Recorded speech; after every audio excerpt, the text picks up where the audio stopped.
Jusqu'à présent, j'ai eu beaucoup de chance. J'ai tourné que des films que j'avais envie de tourner. Vous savez, c'est un métier, il faut pas avoir faim. Et j'ai la chance d'avoir des parents extraordinaires, d'habiter avec ma famille. Donc, par conséquent, de manger tous les jours à ma faim et d'avoir la possibilité de m'habiller de toute façon. Donc, j'ai tourné que des films qui me plaisaient. Il faut que j'aime la fille. Enfin, je veux dire, même si elle a des défauts, au contraire, on aime souvent les gens pour des défauts. Il faut que je l'aime. Et évidemment, elle me ressemble sûrement.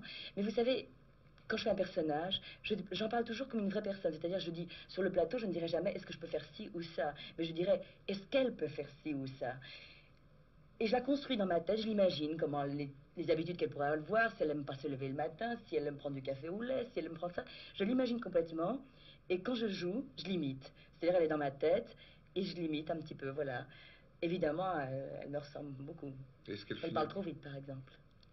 Est-ce qu'elle finit par influencer votre comportement? Puisque si elle ne prend pas de café au lait, est-ce que vous finissez pendant la période où vous interprétez ça? Malheureusement, mon Dieu, comme maman serait contente.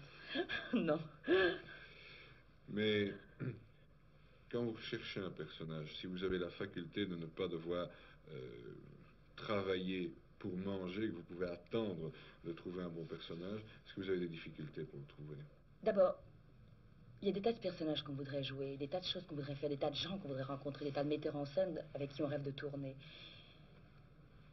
Mais le jour où on peut faire tout ça, où on peut dire j'ai envie de faire ci, j'ai envie de faire ça, où on n'attend plus que les metteurs en scène vous proposent quelque chose, ou que le producteur veuille bien vous accepter dans un rôle, parce qu'on est arrivé à un stade où on peut dire j'ai envie de faire ci ou ça, à ce moment-là, le public qui au départ n'était pas, je veux dire, un empêchement puisqu'il ne vous connaissait pas encore, à ce moment-là intervient terriblement parce qu'il vous dit non. C'est dangereux parce qu'on risque de le décevoir en changeant de personnage, parce que quand il vous a vu par exemple dans des rôles, vous étiez merveilleusement belle, tous les hommes tombaient à vos pieds, il n'accepte pas de vous voir tout d'un coup en mendiante ou avec des complexes, des difficultés dans la vie. C'est très très très difficile. En plus, c'est un métier. Enfin, c'est un métier. Je crois que c'est un peu comme le journalisme. On ne choisit pas d'être journaliste. C'est comme ça. Et moi, j'ai pas choisi d'être comédienne. Je peux pas faire autrement. Est-ce que c'est un métier difficile? Puisque vous me disiez tout à l'heure qu'on dépend des gens qui doivent vous payer. Oh, on en dépend. Justement, le difficile, c'est on en dépend, mais il ne faut pas en dépendre. Surtout pas, jamais. Je veux dire, je crois que c'est un métier qui ne souffre pas.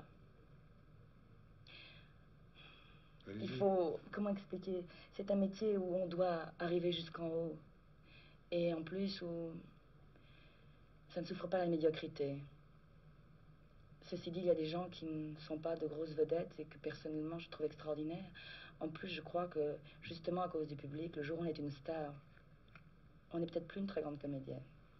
Donc c'est... Enfin, je trouve que c'est un métier qui ressemble beaucoup à la vie. On veut toujours plus on a, plus on veut. Et on reste toujours un petit peu sur sa face, et même pour ça peut-être que c'est si extraordinaire.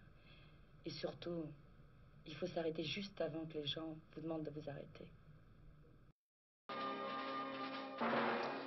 Françoise d'Orléac. La peau douce, de zachte huid, op film althans, in een onvoorbereid nummer. Hoe moet ik staan? Zal ik mijn haar vasthouden of niet? Is het zo goed? Mij schikt het niet helemaal zo. Wat denk je ervan?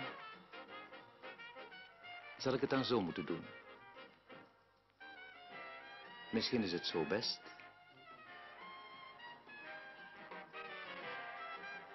Prachtig. Dank u, Françoise.